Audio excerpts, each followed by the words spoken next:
2 months ago in Auckland, Alex Eala and Iva Jovic stood on the same side of the net. They beat Venus Williams and Alina Svitolina in a tiebreak that had the crowd on its feet.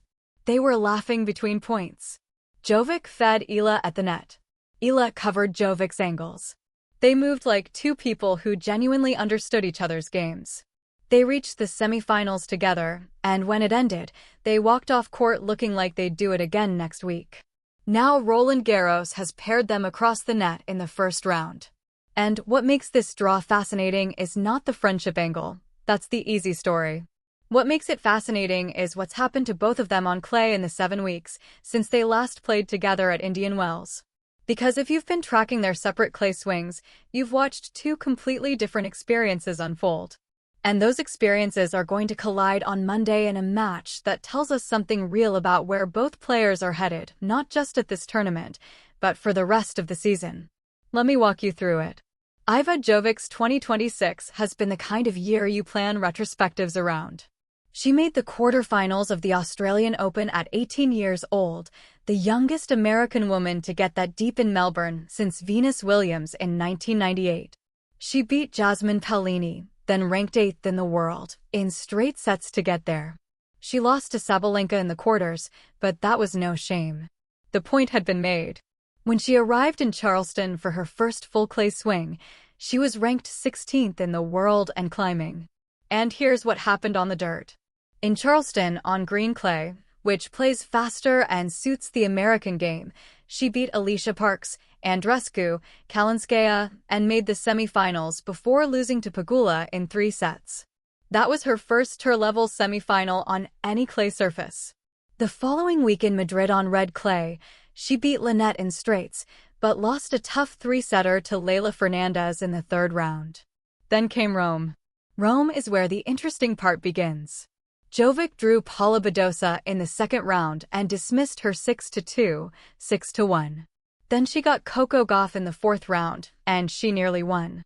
She had match point at 7-5, 5-3, serving for the match, and then she went through one of those collapses that young players go through on clay, the kind where the surface keeps giving your opponent one more look, one more chance to make you play another ball.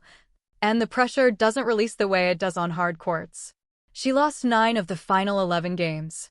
She smashed her racket at the end. It was not a quiet exit. So Jovic arrives in Paris with a 7-4 record on clay this season. That includes a semi-final, a 3rd round at a 1,000, and a 4th round at another 1,000 where she held match point against a top 3 player. She then went to Strasbourg and lost in the 2nd round to Emma Navarro. She's 21-10 overall in 2026.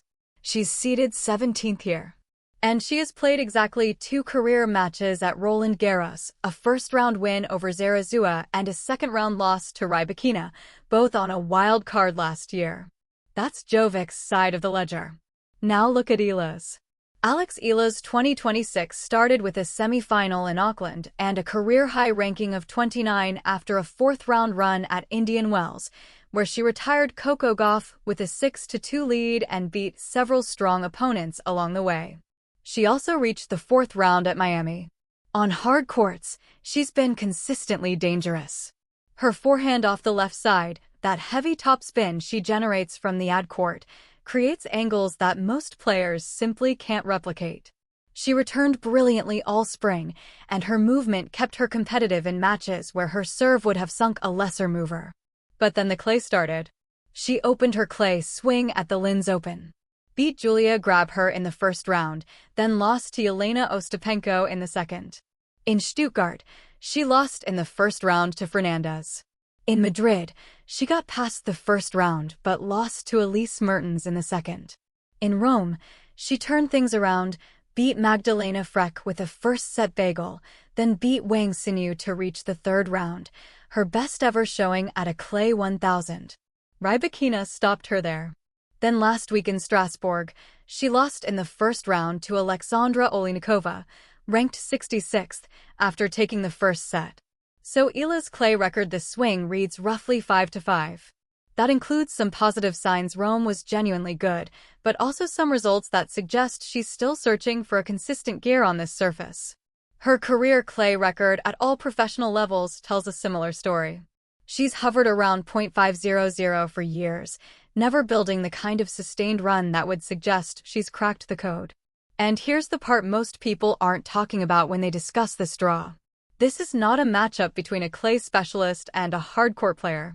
It's a matchup between two players who are both trying to prove they belong on clay, just from very different positions. Jovic has the higher ranking, the seeding, the more impressive recent results on the surface. Eala has the deeper experience on tour overall, the training base at the Rafa Nadal Academy in Mallorca, and a left-handed game that theoretically should create problems on red clay. Theoretically. Let's get into the tactical specifics, because that's where this match gets interesting. Jovic's game is built on timing. She takes the ball early. She redirects well, especially off the backhand. Pagulas called her a mini-me for exactly this reason. She doesn't generate enormous pace herself, but she uses her opponent's pace against them, flattening out the ball and changing direction with minimal backswing. On hard courts, this is devastating. On clay, it requires adjustment. Because the ball sits up differently, it comes through slower. The timing windows shift. And if you're someone who relies on taking the ball on the rise, clay forces you to either wait longer than you'd like or manufacture your own pace from a deeper position. Jovic has shown she can do both. Her Charleston run proved she can grind. Her Rome match against Goff proved she can compete at the highest level on red clay, at least for a set and a half. But the Goff match also showed where she gets into trouble. When the rallies extended past 8 or 9 shots, Goff started winning a disproportionate number of those points. Jovic's shot selection in long rallies got more conservative, more central, and Goff picked her apart. That's the clay court squeeze. The surface rewards the player who can stay patient one shot longer, and Jovic doesn't always have that extra shot in her toolkit yet. Eala's game presents a different kind of problem. She hits with heavy spin from the left side, which on clay pulls the ball wide to the ad court and kicks up into a right-hander's backhand. That's a weapon. Her forehand can stretch opponents off the court in ways that create genuine openings. She returns aggressively, often standing inside the baseline to take time away, and her court coverage is elite for her ranking. She gets to balls that her serve statistics suggest she shouldn't be able to stay in points long enough to reach. But her serve remains a real liability.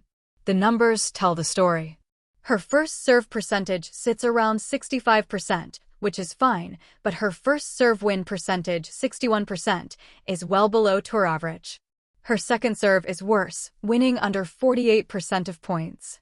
For context, most players in the top 50 win 53 to 58% of second serve points. Eala is hemorrhaging free points on serve and on clay, where break opportunities come more frequently because the returner has more time to read the delivery. That weakness gets amplified. This is the central tension of the match.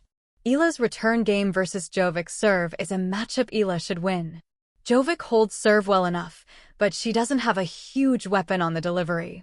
If Eala can crowd the baseline on return, take time away, and force Jovic into uncomfortable service games, she can manufacture break opportunities that keep her in the match regardless of what's happening on her own serve. But Jovic's return game versus Eala's serve is a matchup Jovic should win even more convincingly. Because Jovic takes the ball early on return, that's one of her defining traits, and Eala's serve doesn't push her back. There's no heavy kick serve to make Jovic reach up high. There's no flat bomb to rush her timing. Eala's serve arrives at a speed and trajectory that Jovic can step into, and on clay, where the bounce is higher and the pace is reduced, Jovic will have time to load up on her return and put immediate pressure on Eala's second shot. So both players will likely break each other. A lot. And when that happens, the match becomes about something other than serving. It becomes about who can construct points from the baseline in a way that forces the other person to play on their terms. This is where the left hand matters. Eala's topspin naturally pulls to Jovic's backhand side on the deuce court, and to Jovic's forehand on the ad court. That asymmetry creates variety even when Eala isn't consciously mixing things up. Jovic will see a different ball flight, a different spin direction, a different bounce pattern than she faces against virtually every other player she plays. The question is how quickly she adjusts. If you watch Jovic's matches this clay swing, she's been largely playing right-handed opponents who hit with conventional topspin or flat trajectories. Eala's ball moves differently. It kicks a different way. And on clay, where spin is exaggerated, that difference is magnified. But Jovic has something working in her favor that goes beyond tactics. She has momentum. She has form. And she has the confidence of someone who held match point against Coco Gauff on this surface 3 weeks ago. Eala, by contrast, is coming off a first-round loss in Strasbourg where she took the opening set and couldn't close. She's won one match in her only prior appearance at Roland Garros. Her confidence on clay right now is a fragile thing being rebuilt in real time. There's also the Nadal Academy factor, which is worth mentioning without overstating. Eala trains in Mallorca. She works on clay there every off-season and during transitions. She's spoken about studying Nadal's game and trying to absorb lessons about point construction on slow surfaces. Her coaches Joan Bosch and Luc Bauza are embedded in that clay court tradition. That training base should, in theory, give her a structural advantage over someone like Jovic, who didn't touch a clay court until she was 13 or 14. But training and competing are different things. And Eala's results on clay haven't yet reflected the investment she's made in practice. Now, here's the part that might determine the match more than anything tactical. Eala and Jovic know each other. They've traveled together, practiced together, competed together as doubles partners. They beat Williams and Svitolina side by side in January. They've seen each other's games up close, in practice, in warm-ups, in the specific way you only understand a player when you've been their partner. That familiarity cuts both ways. Eala knows exactly where Jovic likes to redirect her backhand return. Jovic knows exactly how Eala sets up her forehand inside out. There are no mysteries here. But the absence of mystery doesn't mean the absence of difficulty.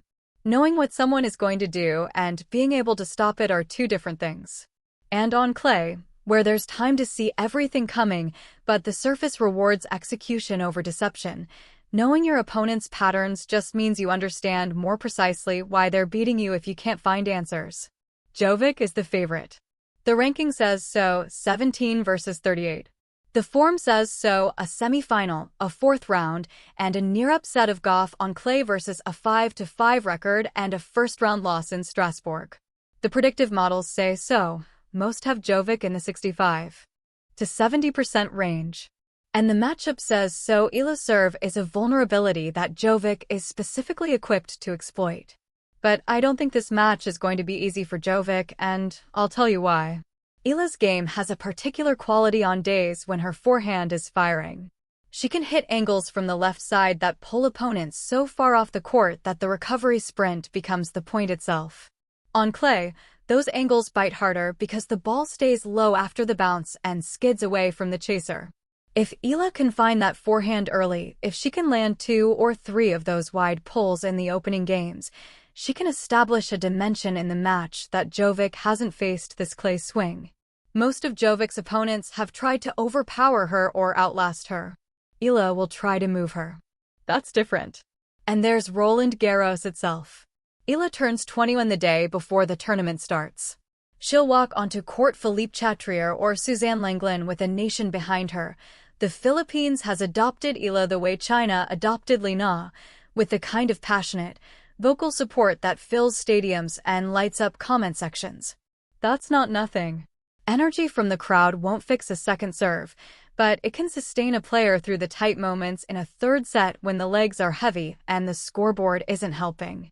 My read on this match is that Jovic wins in 3 sets. She's the better player right now, she's more comfortable on the surface right now, and her game is ascending where Eala's clay court game is still being assembled. But the first set is going to be tight, probably a tiebreak or a single break either way, and if Eala takes it, the dynamics shift. Because Jovic, for all her maturity, is 18 years old and has never won a match at Roland Garros that wasn't against a player ranked outside the top 70. If Eala can make this match feel like a fight from the first point, she has the tools to create enough doubt. The thing I keep coming back to is what Jovic said in Charleston about wanting to be more unpredictable on clay. She talked about mixing in slices, drop shots, varied return positions. She's been working on expanding her toolkit for slow surfaces. Against Eala's left-handed spin, that unpredictability will be tested because the ball coming at her will already be unpredictable. It'll bounce differently than what she's grooved against all spring. The first 3 or 4 games will tell us whether Jovic has internalized those adjustments or whether she's still thinking about them between points. Watch Eala's serve statistics in the first set. If her first serve win percentage is above 65%, she's competing. If it drops below 60, Jovic is stepping in and dictating from the return, and the match will tilt quickly. And watch Jovic's unforced error count past the 8th shot of rallies. In Rome against Goff, that's where her discipline broke down. Eala will be looking to extend rallies, to keep the ball deep, to make Jovic play one extra shot. Whether Jovic has the patience for that will determine whether this goes 2 sets or 3. 2 doubles partners who understand each other's games inside and out, meeting in the first round of the French Open, with one ascending and the other fighting to prove she belongs on the surface. Jovic should win. But Eala Aleala with that forehand, that crowd, that stubbornness, turning 20 on the eve of the tournament with everything still ahead of her, is not going to make it simple. Not here. Not in Paris.